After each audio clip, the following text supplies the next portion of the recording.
to our beloved parishioners. I'm Ashley. I'm Bailee.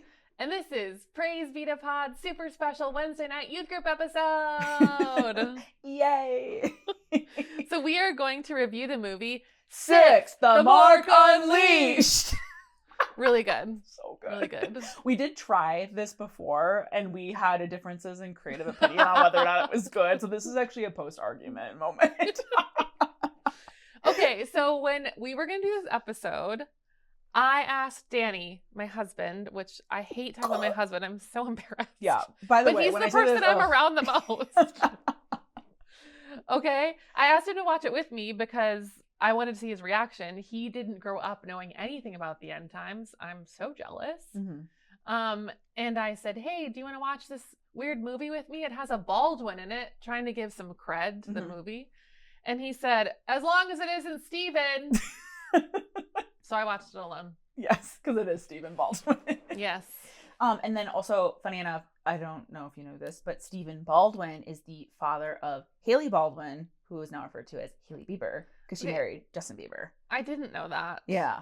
Because I thought about it once, and then I thought it couldn't be true. Mm-hmm. But it makes a lot of sense. There's a clip of, I think, when Haley Bieber and Justin Bieber met for the first time, and her dad is introducing them to each other. It's an arranged marriage? I guess. I mean, it would make sense. In heaven. In heaven. Exactly. It's not working out. But do you want to paint the picture a little bit of when Six and Mark Unleashed hit the zeitgeist? Would I? Would you like to do that? Oh, would I? Yeah, go for it. 2004 is the year. And let me tell you, it's a good year for me because I was a sophomore in college. Amazing. And man, it was lit. Okay, so I was in college at UW Eau Claire studying art. And I'm going to show you a couple pictures. Let me pull them up. This is me. These are photos from my scrapbook. Oh my God, there you This is are. me. They will be on the screen. Cute. And if you miss out on the YouTube, I will paint you a picture. I have really weird tiny pigtails and also teeny tiny glasses. I did see that. That was an interesting choice. And I was really into like a lot of layers. Mm-hmm. That was like the time of the lots of layered tank tops. Yes, I actually really miss that. I'm really looking forward to that coming back. Very long layered tank tops. Let me see. I have one more. Oh, and then this is me and my friend Michelle. Cute. In the same sweater and pigtails. So I don't know. Was that Must your have been only the sweater? same day or something. But I just came with these tiny glasses. That, like I said before, that is an interesting fashion choice. That's weird. Mm-hmm. But they're coming back. Tiny glasses. I hope not. I have such a big head, so I need to offset it by having big glasses. Huge so I look like a dainty flower. So there is no way in hell you'll catch me wearing small glasses if they come back. Okay, speaking of big glasses, some of the big stars of 2004 were Paris Hilton and Nicole Richie because The Simple Life was ruling TV.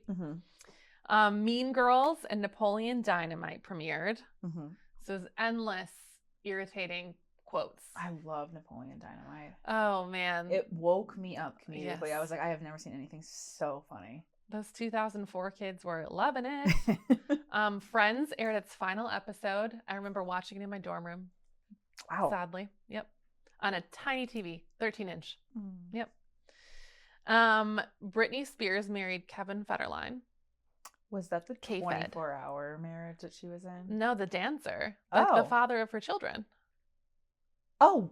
I believe. Okay. Yeah. Okay. Yes. Sorry. Wait, no. The dancer is who she's with now, I think. Oh, I think he also is a dancer. Oh, good for her. She's But got a it's not type. the original. Yeah. This is like her backup dancer. Okay. Got it. Yeah. Mm-hmm. Also, in pop culture, Ashley Simpson had her SNL lip sync fail. I remember hearing about this. It was very embarrassing. Facebook launched. Oh. I remember waiting for my college to get it because it was only for universities. That's right. And it was You had to have like wonderful an EDU. then before my grandma got it. Frosted lip gloss and smoky eyes were everywhere. that is a trend I would honestly. participate in again. Still into it. George W. Bush was president. And the U.S. was deep in the Iraq War and discussions about weapons of mass destruction. Okay, so balls deep in the war on terror. Definitely. That timeline. Okay. And that does kind of like, it's the vibe of the movie. So it helps kind of paint the picture of like the cultural ideology and like viewpoints then. Yeah. There was a lot of like apocalyptic energy that was coming back into the forefront, I think. Especially like right after Y2K. Yes. Post 9/11 patriotism is at its all-time high. Y2K was behind us, like you just said. The fear of technology was still looming, especially with evangelicals. Yes. Pop culture was starting to splinter into these early weird little internet bubbles. So you had like YouTube and weird cartoons like Homestar Runner, which is like, you're probably way too young for that, but it was like this really weird cartoon that we used to wait for it to like release online. But network TV was still like at an all-time high. Okay. Like I think this is when Grey's Anatomy premiered too. Like Really? I remember where it was when I saw the first episode, and that was around that time. Okay. Yeah. And surprisingly enough, religious media was surging. We had Passion of the Christ, Left Behind, and Six, the Mark Unleashed! I love that. All right, so that's your 2004 picture. Yeah, I was You got your mind like there now? 4th grade during that time, so I don't remember a lot. Bitch.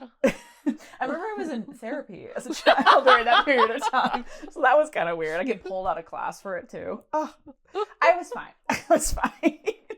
That was my 2004 experience. Yeah, that was great for you. But yeah, that was kind of like the setup of a movie like this, because Six the Mark Unleashed is kind of like Left Behind in that it is a movie about like a futuristic timeline of the end times.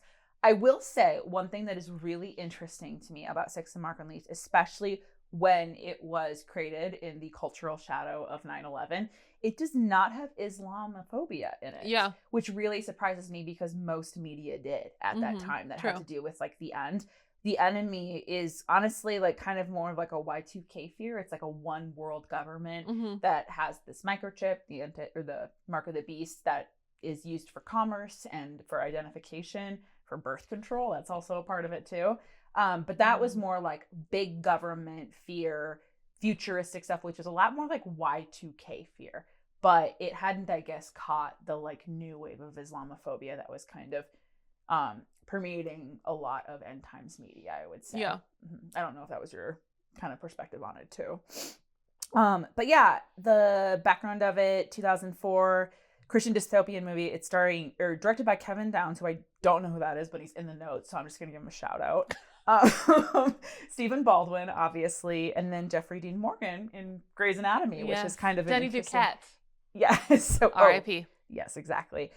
So kind of an interestingly like big cast for such a shitty movie. Yeah, that I'd never heard of. Right. Yeah. And there's a lot of weird things about it. Like the set design is pretty bad, but then there's like kind of expensive costumes, which we'll talk about later. And then I would imagine that those actors were also expensive to hire. So the like funding of this movie is really strange to me. So I'm not really sure where that came from. But basically Six the Mark Unleashed takes place post-rapture, would you say? But they're also Christians. So I don't know if it depends on if you're preaching for right. I don't know if they're doing like a pre-millennial dispensationalism thing, but to me, I got the vibe that like the rapture had already happened because there was an event called the Purge that they reference. It takes place in LA where he said that bodies were stacked on bodies. So I feel like there was some type of really big apocalyptic event that like initiated this, but there is no reference to the rapture. True. And they keep saying that Jesus is returning later. And there are not just clothes strewn everywhere. Yes, no, there's nothing like that. That's what I think of when I think of the rapture. Right. And so they do refer to Jesus coming back, but I don't know if they're talking about the rapture in it or if they're talking about like the second coming in the Battle of Armageddon. So I'm not sure what they're specifically talking about. But basically there is this global government that has taken over and the Antichrist is at the head of it. And it's referred to as the community. And it basically is just like what Christians and conservatives are afraid socialism would look like. It's a one world government, or communism, I should say. Yeah. But they always get those mixed up. Yeah. You're assigned a job. You have this microchip in you that you can participate in commerce with. It also functions as birth control. There isn't really a sexual ethic anymore. So people are having sex with pretty much whoever they want. and with like whatever gender they want, which is apparently really evil in this apocalyptic. Apocalyptic. And it seems like they aren't allowed to be monogamous. I didn't get that impression. I just didn't think that they wanted to be, because there just wasn't the same level. I mean, basically, like, it just seemed like people were having sex without having, like, commitment or connection or attachment, which, honestly, I don't know why they thought that sounded negative, personally. I was hearing about it, I'm like, so the mark of the beast is your birth control. You have sex with whoever you want. Solving so many problems. I was like, this sounds terrible. And you don't get attached afterwards. Wah, wah. But yeah, that's their big thing that is happening. But the main characters initially that were introduced into the movie are not Christians. They actually represent more of like a libertarian resistor, who they're like, I'm not putting that dirty microchip in my hand or in my forehead. That's like the placement that you'd get. They were like resisting the government, and that was kind of what was going on with them. Yes. And what happens if they don't get it? They get executed, and they go first they go in the slammer. Yeah. And they spend some time in jail. So they can get saved. So they, I guess. Well, they are getting saved in jail. And that ends up happening. And then they are executed. There is also a lot of like World War II Holocaust energy in it. So the movie opens with a sequence of historical events where there's a government takeover. Mm-hmm. So there's a lot of like Hitler imagery in it. There's also a really sick burn that happens one point in time, because when one of the characters yells at his wife, who's in the community, and he goes, "What are you now, in the Gestapo?" Which is a really good burn.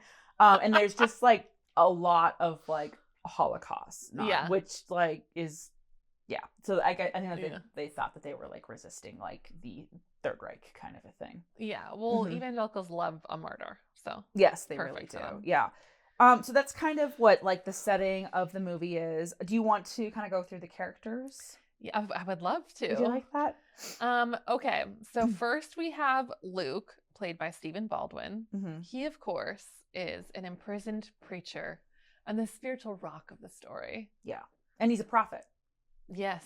With tiny glasses. And greasy hair. He looks creepy as fuck. Yeah. Yeah. Yeah. And he's always like in the corner. Creepy. Yes, but he knows everybody's business because he's a prophet. Yes. And then we have Brody Sutton, who I don't know who that is. I don't remember him. Oh, he's the one. Is he in God's Not Dead? Who's in God's Not Dead? I think so, yeah. All the God's Not Deads. Yeah. And he is rebellious. Yes, he's not a Christian. He's like that libertarian figure who, he's like the main character, but he is resisting the mark because he just doesn't want to be told what to do. Yeah, but I do think he's the least interesting one. I would agree. That's why I don't remember him at all. Yeah. We have Jerry Willis. He's my favorite character. Played by Kevin Downs. And he's Brody's friend, and he's a little less cynical, but he too is not, he's kind of a resistor. He is labeled a doubter. Yeah. And he also ends up in the slammer. Mm-hmm. And spoiler alert, gets saved. Yeah, he does. And then we have Denny Duquette, or his name in this movie is Tom Newman, and he's played by Jeffrey Dean Morgan. Mm-hmm. And he's kind of like the resistance leader and very anti-government kind of vibe. He has more personal motives at play here, because his wife, or his former wife, is in like the higher ups of the community, and so he lost her to this like microchip and brainwashing. So it's, to me, it feels self-motivated to get her back. He wants to get back with his wife. It feels less political than it is for the other people. Yeah. And his wife is Jessica Newman, and he's, just loving her and wanting to be back with her, but she's terrible and trying to torture him. I think he likes it. Yeah. And then there's also like a really scary bald man that's really pale with scary dark circles. Yeah, the makeup artist botched the makeup design because it's just so obviously makeup, but he's really creepy. Yeah, and he likes to torture people. Yeah, and you can tell he gets off on it too. Yeah. So for the theology part, I would just recommend watching our last episode, which had a lot to do with the theology that went around this time. Yeah. Because I would say like culture. The mark of the beast is the biggest player in this movie. Like the Antichrist is kind of like a side character. You never even really see him, but you can hear his voice on the radio talking and like brainwashing people. but resisting the mark of the beast is like the biggest part, Yeah. which is a big part of like Left Behind too. But the cast of Left Behind rub shoulders with the Antichrist. So I think taking him down is more. I can't wait to watch that next. Oh, that's right. You haven't seen it. No. It's so fun. And I've never read it either. Oh, that's crazy. Yeah, because they are more political players. Like Kirk Hammett's a journalist, so they actually like get a front row seat to what's happening. Whereas like these are just regular ass people. Okay. So yeah, that's kind of what's happening there. But yeah, so what happens is Tom Newman gets tortured because he gets caught in some like weird black market deal that he's doing with a friend of his.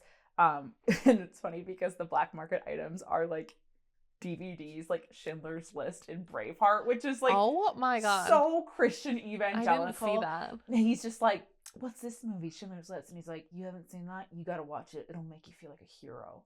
That's a literal line in the movie. That movie is so long. If I was stuck in the after times, the end. I was like afterlife, end times. You're like, I'm not gonna. If I was stuck in the end times, like, why am I gonna watch Schindler's List? I don't know. But I want to watch like Wayne's World. Get out of here. I need some reprieve. Yes. I need to be more depressed. Yeah, but I think that's what they're going into, like painting the picture of like the Holocaust, like that kind of thing. So I think that's these are not similar. But I think that like Christians love to. They be, really like, think they they love are martyred and persecuted, so they love to like create like common connections between that. So anyway, he gets caught in this deal by his wife. The other guy gets executed. And she's just like, we could actually use you because he doesn't have the mark of the beast. Mm-hmm. And so she, after torturing him or hiring that guy to torture him, they're like, if we won't torture you if you go on this mission for us. And so they want him to do an inside job where they want him to infiltrate the Christian group so that he can get to the leader of the group, who is a prophet named Elijah Cohen. And they want him to kill him. But he's got like to pretend to be a Christian to get there because he is like the ringleader of this Christian resistance movement that is persuading people to not get the mark of the beast.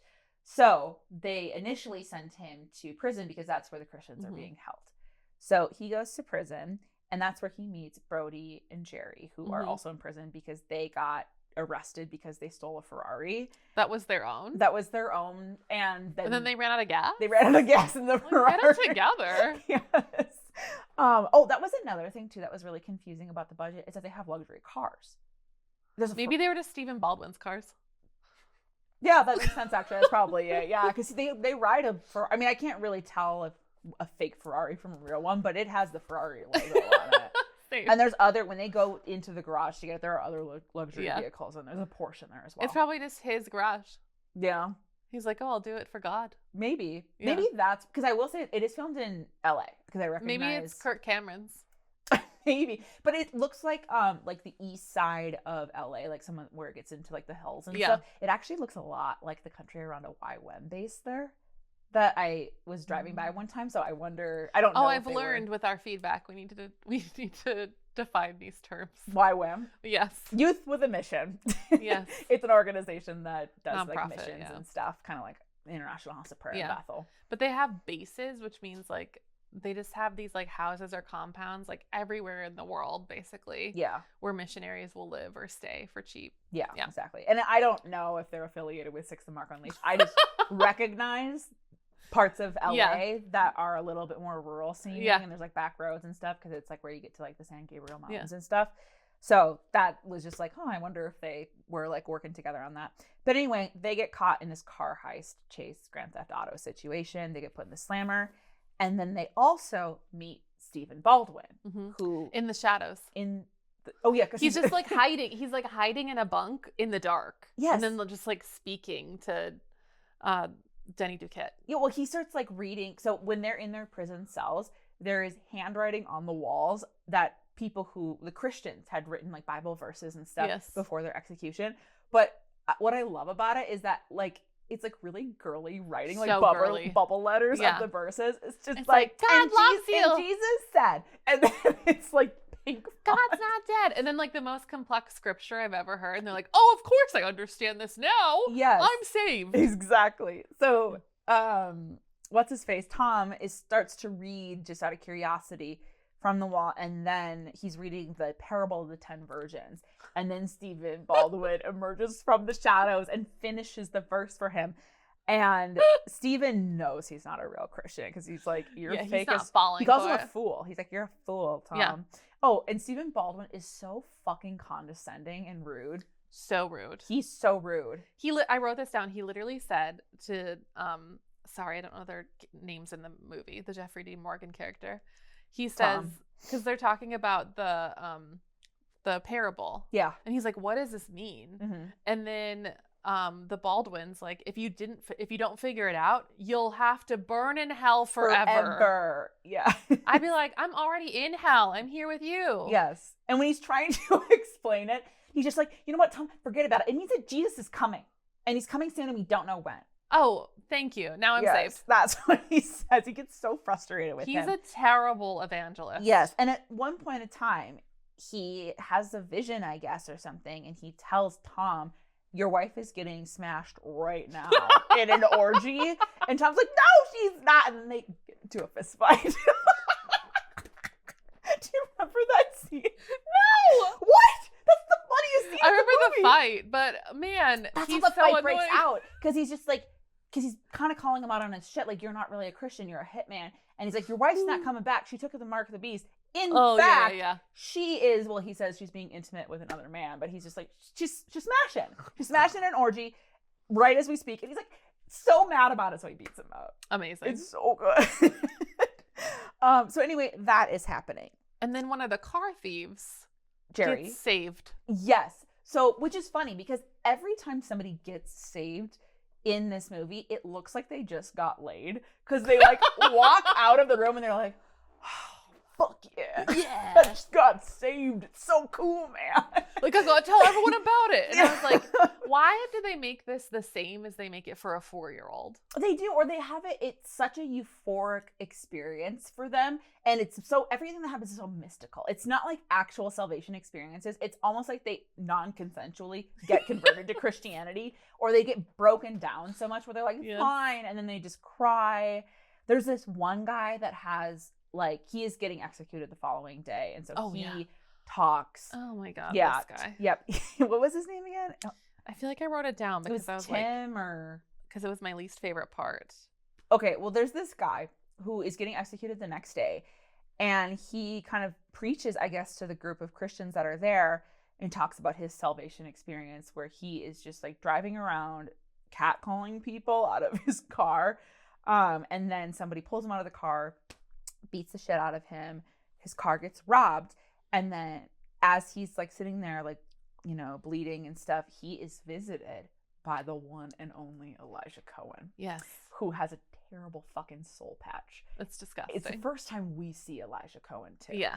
And he like comes to him and he leads him to the Lord and then he vanishes. Yes. So it is unclear if like Elijah Cohen, he honestly feels a little bit like maybe the prophet Elijah because he keeps vanishing and disappearing. Like it's hard to say whether or not he's an actual person or if he's like a Bible person who came back and is like guiding people, because I do think that there is a part of the book of Revelation or in some passage where like the prophet Moses and Elijah come back and they like preach at the Western Wall. Do you remember reading this part? Yeah, it's in like Left Behind too. So I didn't know if that was like what they were trying to get at. But anyway, yeah, so he gets converted, and then the guys who are not yet converted to Christianity are like, bullshit, that's the dumbest story I've ever heard in my life. Yeah, he's like telling this story from prison right before he's going to get executed. Like, oh, what a wonderful story, and now I'm going to go be together with Jesus. Yeah. And it's like, whatever, dude. Yeah. And then they chop his head off. They do. Yep. Execution by beheading. Okay, so anyway, the Tom, who is like doing an inside job, puts the seed in Brody and Jerry that they are going to escape, so that they can go to what is like I can't remember what Brody and Jerry's incentive is for like escaping, aside from the fact that they don't want to get executed. Yeah, I mean they don't want to get executed, and I think do they know that they're going to go into the like underground church? They are, but they don't know yet that Tom is doing an inside job. So like, no, what do they think they're going? Well, the one guy is saved. Yeah. So he wants to go. Yeah. Because he wants to go find learn more. Elijah Cohen. He wants to go to, like, what is it called? The underground city, Prodigal City. Yes. Yeah. And then meet that, like, ex-sex worker. Well, okay. So that, Brody doesn't. Okay. But yeah. I'm getting ahead of it. Yeah. So after they escape, by the way, before they escape, Stephen Baldwin goes up to them and he's like, "It's important that you remember to pick up the hitchhiker." Yes. And they're like, "The fuck does that mean?" He's like, "I don't know. That's what God told me." So they escape and they're driving and they start to get chased by the Gestapo or whatever. And all of a sudden they're like driving the car and they're trying to get away. And then there's a hitchhiker and Jerry remembers being told that. So he like grabs the wheel and pulls over and they're like, "What the fuck?" And then like the Gestapo drives past them, like they disappear or vanish or something. And so they go to pick up the hitchhiker. And the hitchhiker is like clearly Elijah Cohen because, but he doesn't have a soul patch. Who is but it? They don't recognize him. It's like Hannah Montana where she puts the wig on and no one recognizes her. But he's got like a covering and he doesn't have his soul patch anymore. But like he's clearly Elijah Cohen. Yeah. Nobody knows. They end up driving to this Prodigal City place, which is this underground community of resistant Christians. And that is where Brody meets Rahab. Do you want to talk about Rahab a little bit? Yes. Rahab is looking for a new husband. Yeah, she wants to smash. Because she's saving herself for marriage. Well, no, because she used to be a prostitute. No, but she is now saving herself for marriage. She is, Yes. Mm-hmm. And so she wants to immediately get married to the first man she meets, which is this guy who became a Christian yesterday. Yep. He's not even a Christian yet. Because Jerry becomes a Christian, but Brody isn't a Christian yet. Oh, you're right. It's Brody. It's not Jerry. She says, "If you become a Christian, then we'll get married." And he's like, I just want to fuck. And she's just like, "Just come back and we'll get married." And he's like, "Oh, what kind of name is Rahab?" And she's like, "It's my Christian name." Yes. She's such a creep. She's weird. And then also, for context, Rahab is a name she gives herself, but Rahab is a character in the Bible who is a prostitute who lives in Jericho and smuggles like Hebrew like travelers who are trying to get through Jericho. That's where like the story where the walls of Jericho come down. So she like smuggles these like fugitives or whatever, and then she is spared, and then ultimately actually becomes one of the like ancestors of Christ. Wow. Yeah. So that is the significance of that woman's name being Rahab, is that she smuggles the like righteous people. But then I remember that she died. Yep, she gets executed. But by who? By Tom whatever his name is, his ex-wife. By Amy Moon. So like the wife. Yeah, so they I guess have been following them. They get into Prodigal City and then they like with guns execute all the people there. And Rahab is one of them. But this is after the other people have left. And then they take Denny Duquette and the other guy to the torture chamber? I don't think this is where... No, because they separate and go different ways. Oh, yeah. Because they get caught right away. Because remember, they decide that they are going to then hijack the system, the computer system. Yes. So they decide... Wow, this movie is so bad. I can't remember because Jerry is a hacker. And they're like, Jerry, that is why they want to leave prison. That's because why they get the hike. Yeah, they decide that they're going to hack the Mark of the Beast like computer system. And if they shut it down, Tom gets his wife back, and then everybody goes back to normal, and they're no longer under the spell of the Mark of the Beast. Yes. So they like go to the HQ of whatever, and they try to hack the system and shut it down. It ends up being a botched attempt. Yeah. And this is my favorite part of the movie. Because after the Gestapo like come to the building and they're like, "We caught you," and they like shut the system down and they're gonna like take them to the slammer again. Elijah Cohen bursts through the doors. And it's like a spiritual experience because all the guards just freeze and fall to the ground. Oh. And then one guy can't see. Oh. And Elijah Cohen walks in and he starts talking to them, and Jerry goes, "You were the hitchhiker." And I was like, wait. Wait, you guys didn't know that was the hitchhiker? But all of a sudden it's like, wait, you were the hitchhiker the whole time? He's like, yeah. Wow. So anyway, they get rescued from that situation, but the Mark of the Beast system doesn't get like shut down. It continues. But they end up going their separate ways. And then they get caught again and then tortured. Or at least Brody and Tom's character get tortured. And then do you want to share how it ends? Do I want to share how it ends? I don't know if I remember, honestly. Well, I can share it for you. I know that they end up at some sort of camp. Yes. One of them.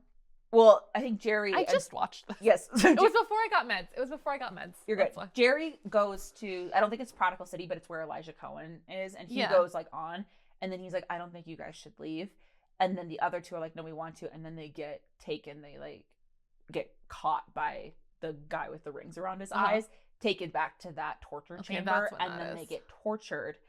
And one of them, and I won't say who, ends up caving and taking the mark of the beast, and then the other one has a conversion experience on the rack when he's getting tortured. Wow. And he's like, I forgive you. And yeah, that's the whole... I mixed up when that was. Yeah. Wow, it's really dark. Yeah. Okay, here are the problems that I have about this world. Okay. What I feel frustrated with is that this type of Christian thinking makes it seem like without Christ, you will be, number one, an idiot. Yeah. And number two, a psychopath. Yeah, and a sex addict. And number three, a sex addict. So, like, you'll be this complete sex maniac, and your pleasure will be your guide, is like what they say in the movie. And I don't know, like, I remember thinking, like, oh, if I wasn't a Christian, I'd do all this crazy stuff. And then when I deconstructed, I was like, I actually don't really want to. Yeah. You know, but it was like the idea that I wasn't allowed made me want it more. Right. And then when everything was permissible for whatever I wanted, because I was an adult and I wasn't like bound by anything anymore, I was like, oh, I can just be normal now. Right. Which didn't make me like want to be a bad person. But I think that we were, at least I was like taught that like without Christ, like you are inherently wicked and you're born into a sin nature. And so we were told like if you like decide not to be a Christian anymore, you're gonna pretty much start murdering people. I know, and it's just like so stupid because I have a lot of opinions. I'm just trying not to go too far on a rant. That's fair enough. So I'm just gonna censor myself. Yeah. But I don't know. The community sounds kind of fun sometimes. I think that the community sounds awesome, personally. Yeah. So, but they basically, I think it was like around the like well, it wasn't like the Red Scare, but like communism was like a big enemy.